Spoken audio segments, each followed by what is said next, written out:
Olá, a Estação Cultura está no ar. No programa de hoje, tu conhece o som do Batô, com os violonistas Miguel Besnos e Pedro Winter.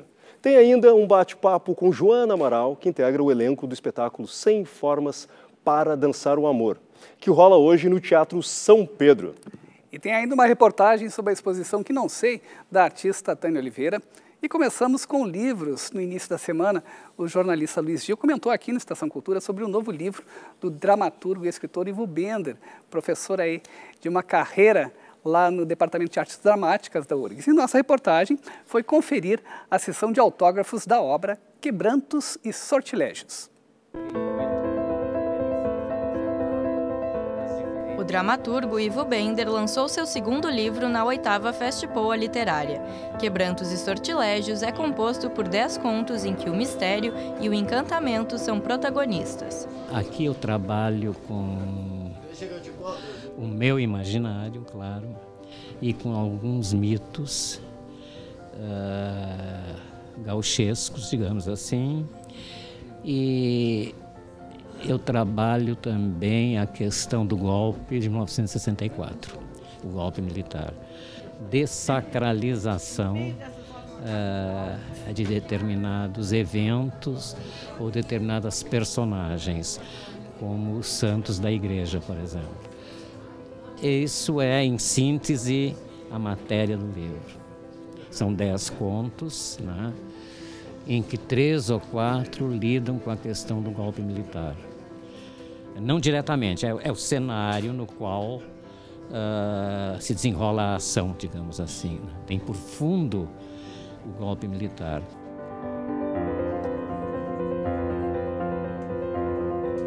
Um conto que se chama O General e Suas Mulheres, em que eu trato da fragilidade feminina ante a violência masculina.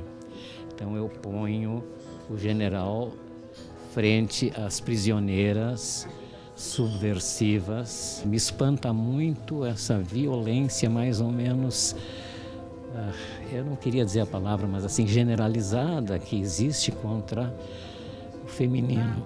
O que eu acho que é, antes de mais nada, uma falta de civilidade absoluta, de um arcaísmo e de um primitivismo boçais.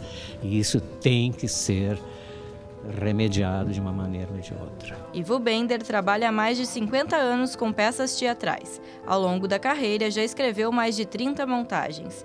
Sobre as semelhanças do texto literário e do teatral, ele destaca que é algo natural. As pessoas dizem que os contos, tu percebe que é um dramaturgo que está escrevendo uma narrativa de ficção, porque as pessoas têm a impressão de estar vendo o que está ocorrendo, o que é uma coisa natural do teatro, né? E eu deixei espaços assim, isso eu queria deixar claro também, para que o leitor reescrevesse determinados contos, assim, como é o caso do último, que termina com uma linha pontilhada. A professora e escritora Maria da Glória Bordini também participou do evento. Teus sortilégios indicariam uma insuficiência da realidade? Eu acho que sim, A realidade sem sortilégio, sem quebranto e sem magia não tem a menor graça. Eu também acho. Então a gente tem que incrementar. Eu não vou trabalhar, escrever ou narrar fatos que a vida narra muito melhor do que eu.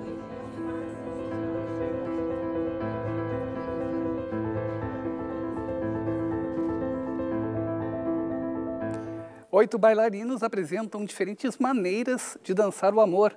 É o espetáculo 100 Formas para o Amor, que faz única apresentação hoje no Teatro São Pedro. E para falar sobre a montagem do grupo Macarenando, nós conversamos agora com a Joana Amaral, que integra a equipe do espetáculo, um elenco de atores, bailarinos, porque sempre é isso, né? As montagens dirigidas pelo Diego Mac têm essa comunicação direta com o público, né? Sempre, boa tarde. Meninos, o Diego, ele busca essa relação com o pop, essa proximidade, e por isso do popular, eu diria, né, do contato com o público, do público sim se identificar com as obras, com a música, com a coreografia. Enfim. Popular não no sentido de acessível uma grande massa assim, mais popular, de comunicar realmente e ser acessível às pessoas que estão naquele momento ali. Exatamente, exatamente. E que isso, por consequência, né, toque o maior número de pessoas possível. Joana, como é que foi todo o processo de criação desse espetáculo? Então, o Sem Formas foi um pouco diferente do que a gente normalmente faz. Na verdade, o instrumento, o objeto de estudo foi a Macarena, que já vem há algum tempo, né, das pesquisas do Diego. Ele já vem trabalhando com a Macarena. Com a dança Macarena. Com a dança Macarena, né? Quem nunca dançou numa festa não de casamento. O nome do grupo, né? Exatamente, não é à toa o nome do grupo. 15 anos, casamentos, normalmente, né, toca Macarena. E quando toca Macarena, todo mundo sai para dançar, Todo né? mundo sai dançando de alguma maneira, todo mundo movimenta, né, faz aqueles movimentos com os braços. Então, o mote de estudo, né, da pesquisa desse projeto foi esse. E aí, então, ele trouxe verbos, e aí a gente fazia, a partir desses verbos, essas formas diferentes de buscar a partir da movimentação da Macarena. Isso foi filmado, né, que aí foi uma segunda etapa, foi a primeira hora de criação, uma segunda etapa de edição, aí mais dele, junto com o Guilherme, que é o nosso dramaturgista, de edição desse vídeo. E aí sim, depois a terceira etapa foi do vídeo passar de novo para os bailarinos passarem de novo para os seus corpos essa estrutura que estava no vídeo. É uma estrutura que se molda também, tu diz, a cada espetáculo, está em transformação, justamente nesse sentido de interatividade e do momento de como cada relação do bailarino com o corpo naquele momento, né? Do corpo e mais do que nunca das suas coleções de amor. Porque tem uma peculiaridade também nesse espetáculo, que nós temos as nossas coleções de amores. Todo mundo tem, na verdade. Nós somos só nós. O que é uma coleção de amores? As tuas histórias? As tuas histórias, as tuas, por exemplo, na minha coleção de amores, fora as minhas histórias, pessoas têm, por exemplo, pizza. Está na minha coleção de amores, pizza, aniversários, enfim, cada um tem as suas peculiaridades. Pessoas, animais, enfim. Então, tudo isso também passa ali, né? A gente sempre dedica o espetáculo a essas pessoas, a essas coisas. Então, cada dia a gente dedica o espetáculo a uma pessoa, ou 2, 3, enfim. Então, isso também torna o espetáculo vivo e próximo, porque são as nossas coisas também que estão ali. E as nossas coleções mudam, né? Com a idade, com o tempo, com a época, dependendo do que você está vivendo, as nossas coleções, nossos objetos de coleções também mudam, os nossos itens das coleções. Então, por isso que o espetáculo vai se moldando dessa maneira, tem esse frescor também, né? Que vem de cada um dos bailarinos, do diretor também. Enfim. Nesse momento, o bailarino tem que ser mais ator ou mais bailarino? O que expressa mais? Nesse momento, tem que ser mais a dança ou mais... Ele tem que ser mais artista. Ele tem que ser mais artista, lidar com... Porque não é fácil também lidar com as suas coisas, né? E como isso vai para o palco também, como as emoções afloram, porque eventualmente acontece, principalmente nesse espetáculo. Eu sou suspeita em falar porque eu sempre estou encharcada muito. Esse espetáculo é um espetáculo que mexe bastante com as nossas emoções, justamente por causa disso, por falar das nossas coisas também. Então mexe bastante, assim. Então no momento a gente está muito feliz, daqui a pouco dá um... Ao final do espetáculo, vocês percebem no relato dos espectadores, né, que existe essa identificação? Muito, muito. E essa proximidade se dá também através das músicas, porque todas são músicas que falam de amor, são hinos.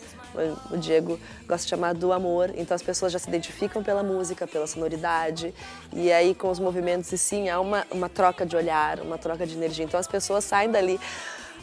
Algumas saem um pouco mais contidas e mais introspectivas, eu diria, porque mexe de maneiras diferentes, né, com cada um. Assim. Joana, Sem Formas para o Amor acontece hoje, então, 9 da noite, lá no Teatro São Pedro. E no final de semana você está com outro espetáculo lá no Teatro São Pedro. Né? Exatamente, com a direção artística do Diego Mack também. Não é da Macarenanda, é da Mover, mas Diego é que está na direção artística. Estamos com o Toy, espetáculo para bebês, dança para bebês, de 0 a 3 anos, mas maiorzinhos também estão convidados, super convidados. Esse é o último final de semana, ficamos o mês inteiro de junho, lá no Teatro São Pedro. Então, esse é o último final de semana, sessões sempre sábados às 15 e às 17 horas, domingo às 17 horas. Para bebê de que idade? Ele foi concebido para bebês de 0 a 3 anos.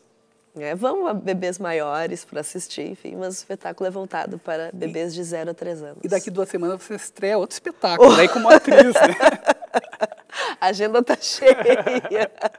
É Proibido Miar, um projeto inédito com direção de Denis Gosch, que também está no elenco do Sem Formas para o Amor, também está no elenco do Toy, mas a direção é dele.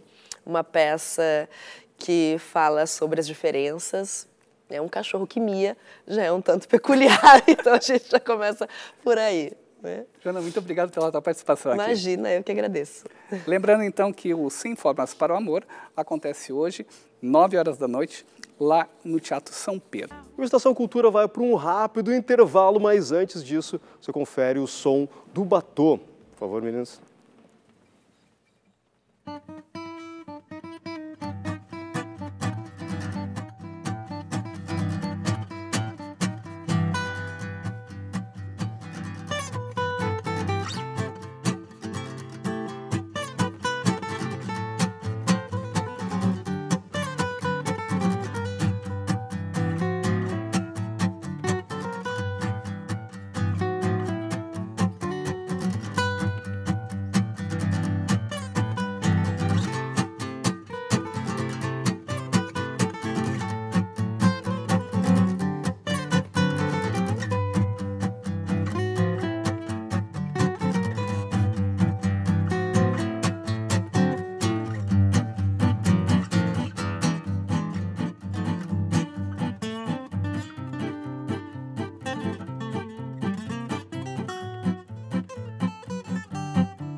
Até o dia 30 de junho está em cartaz lá na Galeria Com Textura, na zona sul aqui de Porto Alegre, a mostra O Que Não Sei. 9 telas compõem a primeira exposição da artista plástica e figurinista Tânia Oliveira.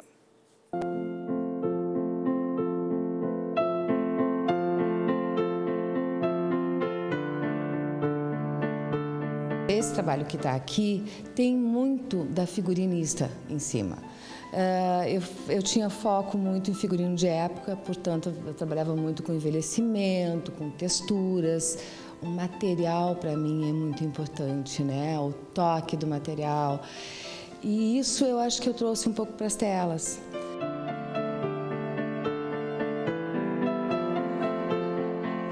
É um processo natural, mas eu acho que é um processo de vivência com o figurino mesmo, né? Porque tu trabalha muito em cima de personagens enquanto tu faz figurino. E desvendar o personagem. E destruir o personagem, especificamente com o figurino. E quando tu faz o figurino de época, que tu tem que marcar, que tu tem que rasgar, que tu tem que sujar. Então tu desmonta um pouco o personagem.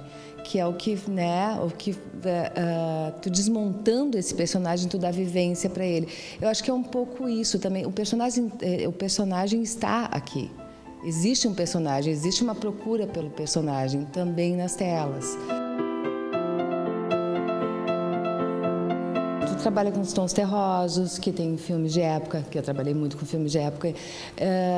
Tem a textura do envelhecimento. Eu trabalhei com um pouco de betume, as tonalidades lembram bastante. O nome da exposição, O Que Não Sei. O que não sei, tu olha para a tela, é essa procura, né? Onde é que está? Quando a tela está branca, aonde está? Quando a tela já está trabalhada, e às vezes por muito tempo, e às vezes por anos tu trabalha aquela tela, o que eu não sei ainda? Onde é que está? Né? O que eu tenho que descobrir?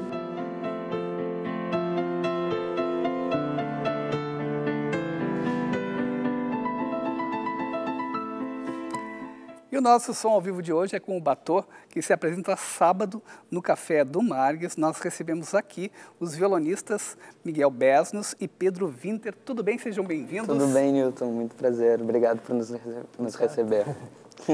Se a gente fosse falar um pouquinho sobre de que maneira vocês trabalham os temas que vocês levam para os shows, para os concertos, né? É uma releitura? Com certeza. É uma releitura. Entre outras coisas, é uma releitura.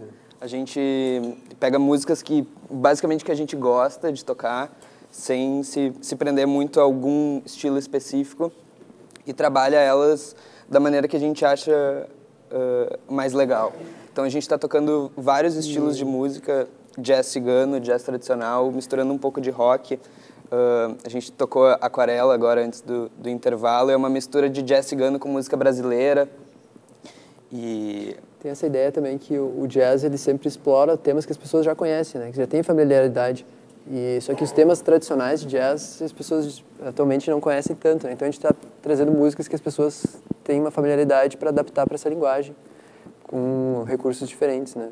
Aproveita muito a questão das linhas melódicas cantadas, que seriam melodias de vocal, e transformam em harmonias para o violão. O próximo momento que eu vou fazer agora, o próximo número, é uma música bem conhecida do público rock, mas já é uma música do pop internacional, mas também transformada nessa questão para os dois violões, né? Vamos ouvir, então, Smell Like a Teen Spirit.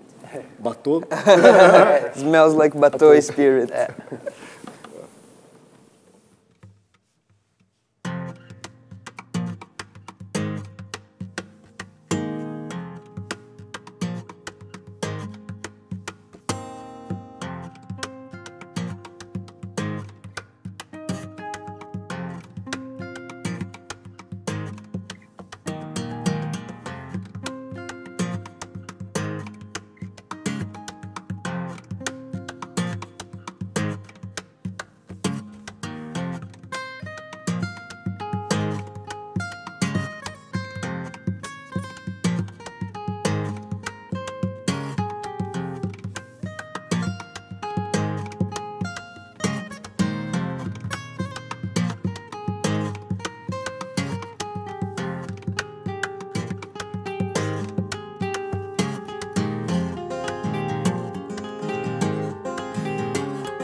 Vocês se apresentam sábado lá no Café do Margues, mas também tem mostrado esse trabalho pelas ruas aí de Porto Alegre, das cidades, né? Como é que tem sido todo esse processo de aproximação com o público? É verdade, a gente começou tocando na rua mesmo. A gente ensaiava em casa e resolveu o que a gente queria tocar para as pessoas. Então a gente desceu ali da minha casa e fomos para a esquina da minha rua e a gente começou a tocar.